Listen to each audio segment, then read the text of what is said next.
Amalan bersesuaian perkembangan merupakan satu pendekatan yang menekankan mengenai penggunaan kaedah pengajaran dan pembelajaran yang bersesuaian dengan umur, perkembangan diri kanak-kanak, kebolehan, dan bakat, termasuklah minat mereka. NEYC telah menggunakan istilah ABP yaitu Amalan Bersesuaian Perkembangan sejak tahun 1987 dengan membawa maklumat untuk meningkatkan perkembangan holistik kanak-kanak yang berumur dari lahir hingga 8 tahun serta memberikan perhatian kepada kualiti pendidikan dan pembangunan bagi mereka. Yang pertama yaitu perkembangan yang berkaitan dengan pengaruh. Antara pengaruh yang sangat ketara adalah pengaruh keluarga kerana mempunyai kesan yang sangat mendalam dalam memupuk kanak-kanak dan menentukan cara perkembangan secara sosial dan psikologi. Pertumbuhan positif apabila keluarga meluangkan masa, tenaga dan cinta dalam perkembangan kanak-kanak. Sebagai contoh, membaca kepada mereka, bermain dengan mereka, dan mempunyai perbualan yang bermakna. Sisi yang kedua ialah pengaruh sekitar dan geografi. Pengaruh geografi juga mempunyai pengaruh yang sangat besar terhadap perkembangan kanak-kanak. Sekolah ataupun tadika tempat mereka hadiri, kejiranan, peluang yang ditawarkan oleh masyarakat dan kalangan rakan sebaya. Mereka adalah beberapa faktor sosial yang mempengaruhi perkembangan kanak-kanak. Malahan, keadaan cuaca juga boleh mempengaruhi kanak-kanak dalam irama tumbuh, alergi dan keadaan kesihatan yang lain.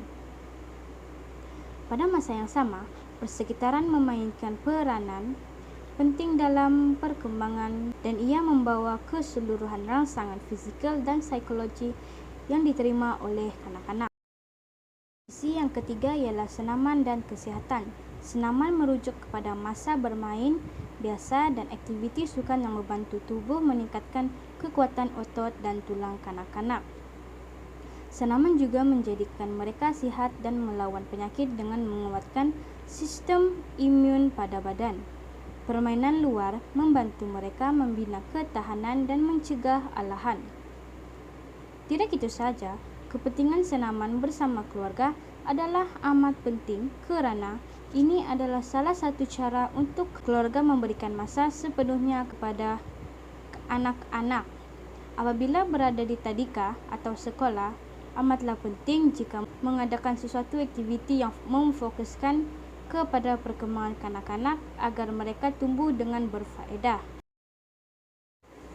Pembelajaran yang melibatkan lebih daripada persekolahan mampu membina kanak-kanak melalui mental, intelektual, emosi dan sosial sehingga mereka berfungsi sebagai individu yang berguna dengan baik dalam masyarakat. Pengukuhan adalah komponen pembelajaran di mana suatu kegiatan atau latihan diulang dan ditapis untuk menguatkan pelajaran yang dipelajari. Samping itu, hendaklah melakukan sedikit latihan biasa seperti belajar untuk menguji minda kanak-kanak.